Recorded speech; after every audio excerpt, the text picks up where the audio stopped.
How's it going, wrestling fans? It's Tristan from the JT Wrestling Podcast, and we got some fun stuff to cover today. We got the Impact review from tonight, and some other fun stuff, so let's just kick it off with that Impact review. So, in the first segment of the night, what did we have? We had the Bully Ray segment, where he came out and announced he has a new Twitter page, and then he said some stuff about Joseph Park. He came out, we had this little ordeal over their match that will happen next week. I honestly don't care about this angle. I know a lot of people love it, that's fine. I can't really see it, but whatever. He tells him that he'll see him next week, that there's a restraining order placed against Abyss, so I'm not sure how that will play into things, but you never know. We'll just see where that goes next week. Then we had the first match of the night, which was Devon versus Crimson. This was just a TV match, not much to talk about. Devon retains. Whatever. Oh yes, after the match, Madison Rayne came out and made out with Earl Hebner. So, there you go. Interesting. Then we had Chris Sabin come out. We had a lot of promos tonight. Chris Sabin came out, and he was on crutches, talking about his injury, hinting retirement, and then Bobby Roode comes out in his suit, tie, all that stuff, and says he's pathetic just like the rest of the X Division, and then he attacks him. Of course, the babyface, Austin Aries, comes out and saves Sabin. I don't know if Sabin's done or not. They made him look like a bitch here, so he's probably done. I don't know. He's only 30 years old, but whatever. We'll see where it goes. Pretty good segment for the most part, I think. I think it got some serious heat on Roode. It did its job. So then we had what I love about TNA right now, the X Division qualifiers for the X Division, or the Destination X tournament. Dakota Darsow versus Flip Casanova. Flip Kendrick. I thought that was very cool. I like seeing him. So Flip won. It was it was sloppy, but whatever. You know, I enjoyed it. Glad Flip's in there. I'll get to some other news about the X Division tournament after we're done with the Impact review, which I just found out about. Next we had Gail Kim and Madison Rayne versus Brooke Tessmacher and Tara, and I completely forgot about this match, and that pretty much says it all there. Then we had some video packages for James Storm and Jeff Hardy, all that stuff. Followed by AJ Styles come to the ring and addressing everything that happened.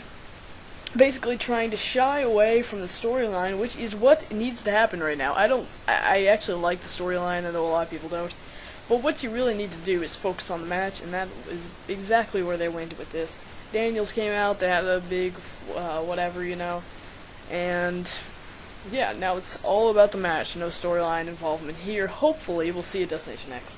But we know the match will be great, so there you go.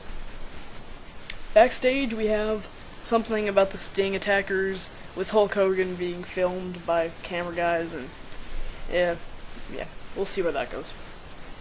Then we had Kenny King versus Lars Only. Lars Only was, who was he again? That was, or not Johnny Goodtime, what's his face? Johnny Yuma. So, we got ROH versus PWG action, and sure, Lars, well, I'll just call him Johnny. Lars Only, I don't know where they're going there. But Johnny was pretty sloppy, I know, but, you know, it was whatever. There was a cool little spot on the outside where he kind of he grabbed the post, and then he did like a Hurricane Rana. He couldn't really explain it, but it was pretty cool. Let's see what happened next here. James Storm versus Jeff Hardy, I think, was next. Yeah. So, the main event, James Storm versus Jeff Hardy. This was really fun. And this could have been on the pay-per-view, actually, but, you know, they probably wanted to say... Well, they actually have, like, 8 or 9 matches, I'll get to that, on the card, so it's probably a good thing that this was on the Impact. A lot of guys are going matchless. Of course, it's, you know, all for the X Division guys, so that's all good. Yeah, just nothing to complain about here. Really, really good main event. Yeah. So then we came out and we had Hulk Hogan talk about...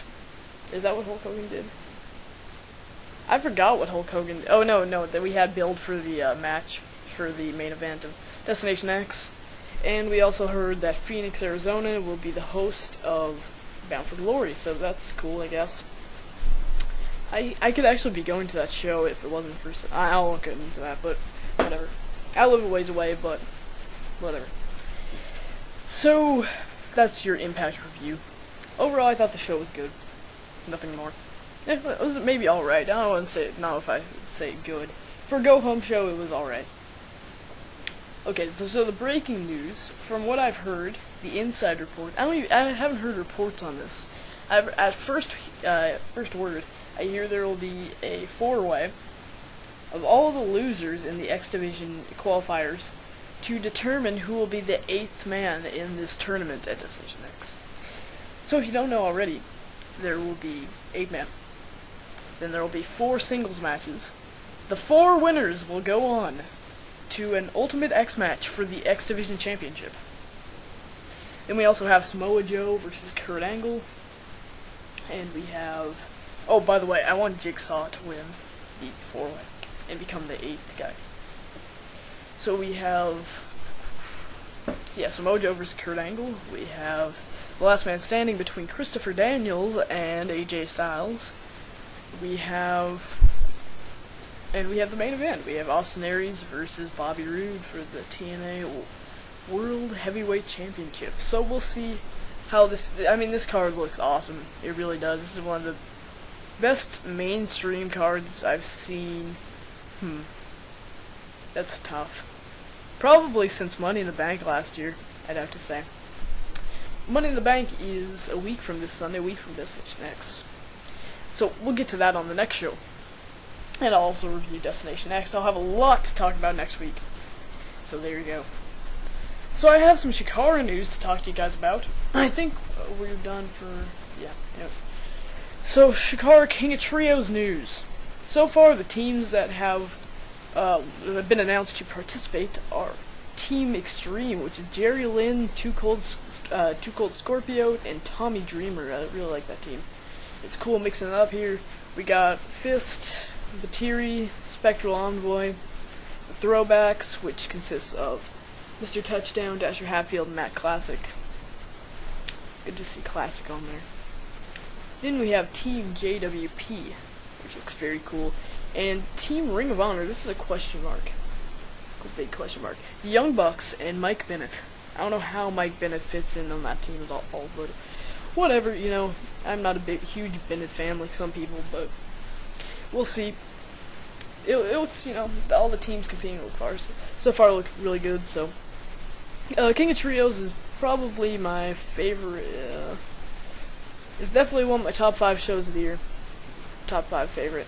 Probably top 3. So that's all good. We got some wrestling news out of the way. Of course, that's what the show's about. I'm kind of tired right now. I might sound a little off.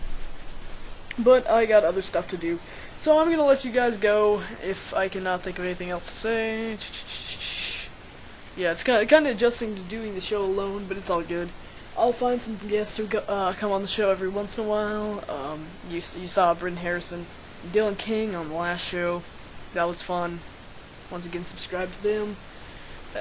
I'll try and find some other people. If you want people to be on the show, you can say whatever. So, that's about it for me, guys. Destination X will be awesome. Yep, that's it. Don't want to delay any longer. Thank you very much. Until next time, peace out.